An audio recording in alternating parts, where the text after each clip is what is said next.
BNews.pk Quetta से मैं हूं गालिब नेहाद। वज़ीर आला खैबर पख्तूनख्वा सुहेल आफरीदी के बयान के बाद बलूचिस्तान के सियासी हलकों में एक नई बहस छिड़ गई है।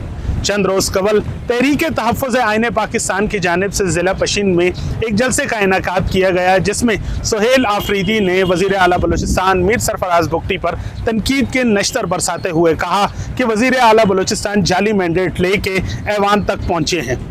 उनका यह भी दावा था कि चमन में तहरीक इंसाफ के कारकुनान के साथ बदसलूकी की गई, जो नहीं होना चाहिए था, जो कबायली रिवायात के खिलाफ है। इस मामले पर वज़ीर आला बलूचिस्तान और उनकी काबीना की जानिब से तो कोई रद्द अमल सामने नहीं आया। अलबत्ता बलूचिस्तान के तज्ज़ियाकारों का यह मानना है कि सुहेल आफरीदी की जानिब से तल्ख ज़बान का इस्तेमाल करना मामूल है।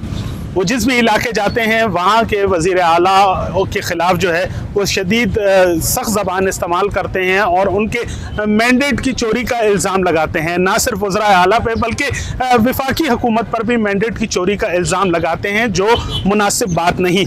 अलबत्ता वज़ीर आला बलूचिस्तान की जानिब से तज्ज़ियाकारों का मानना है कि जो संजीदगी का मुज़ाहरा किया गया वो काफ़ी बेहतरीन था, जो सूबों को तसादुम से बचा सकता है।